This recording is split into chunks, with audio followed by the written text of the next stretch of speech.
இன்றைய மகாபாரத கதாபாத்திரம் அர்ஜுனன். நிகரற்ற வில்லாளி.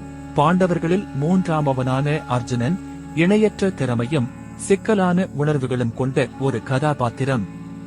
அவரது பெயர் போர்க்களத்தில் நிகரில்லா வீரத்தை குறித்தாலும் அந்த வலிமையான தோற்றத்திற்கு பின்னால் போர் மற்றும் உறவுகளின் தார்மீக சிக்கல்களுடன் போராடும் ஒரு இதயம் இருந்தது. அர்ஜுனனின் பலங்களும் திறன்களும்.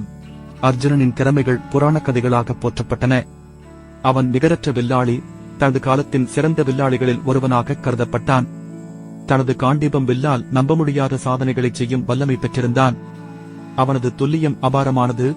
இடைவிடாத அம்புகளை நிகரற்ற வேகத்துடனும் துல்லியத்துடனும் எய்யும் திறன் கொண்டிருந்தான். வெறும் வில்வித்தையை தாண்டி அர்ஜுனன் பல்வேறு தேவ ஆஸ்திரங்களை, அதாவது தெய்வீக ஆயுதங்களை இயக்குவதில் வல்லவனாக திகழ்ந்தான். அவனது ரதத்தை இயக்கும் தேர்ப்படைத்திறன்களும் விதிவிலக்கானவை. எந்த போரிலும் அவனை ஒரு வலிமையான சக்தியாக மாற்றின. ஆனால் அவனது பலங்கள் வெறும் தற்காப்பு கலைகளில் மட்டும் இல்லை. அர்ஜுனனின் மிகப்பெரிய பலம் ஸ்ரீகிருஷ்ணர் அவனுடன் தேரோட்டியாகவும் வழிகாட்டியாகவும் உடனிருந்ததுதான். இந்த தெய்வீக துணை அவனது தன்னம்பிக்கையை வளர்த்ததுடன் போரின் போக்கையே மாற்றக்கூடிய வியூக ஞானத்தையும் அளித்தது.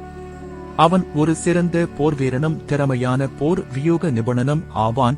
தனது தனித்துவமான திறன்களையும் கூட்டாளிகளின் பலங்களையும் பயன்படுத்தி திட்டங்களை வகுப்பதில் வல்லவன். அர்ஜுனன் பலவீனங்கள். அர்ஜுனன் அளப்பரிய பலங்களைக் கொண்டிருந்தாலும் அவனிடம் சில பலவீனங்களும் இருந்தன. அவை அவனை ஒரு யதார்த்தமான மனித கதாபாத்திரமாக பார்க்க வைத்தன.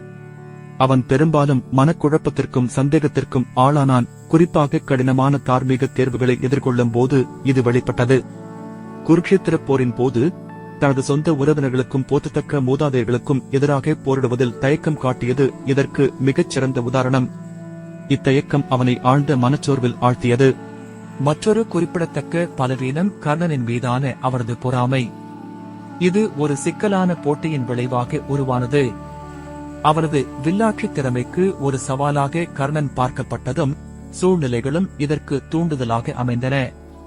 இந்த பொறாமை சில சமயங்களில் அவரது முடிவுகளை மறைத்து அவசரமான செயல்களுக்கு வழிவகுத்தது. ஆயினும் அவரது உள்ளார்ந்த தர்ம உணர்வு பெரும்பாலும் அவனை சரியான பாதைக்கு திரும்ப வழிநடத்தியது. அர்ஜுனனின் பயணம் வலிமையான நபர்கள் கூட உள் போராட்டங்களை எதிர்கொள்கிறார்கள் என்பதற்கு ஒரு சான்றாகும். அவனது கதை தெய்வீக தலையீடு, மனிதனின் பலவீனம் மற்றும் கடமைக்கும் தனிப்பட்ட பாசத்திற்கும் இடையிலான நித்திய மோதல் ஆகியவற்றின் வளமான ஒரு கலவையாகும்.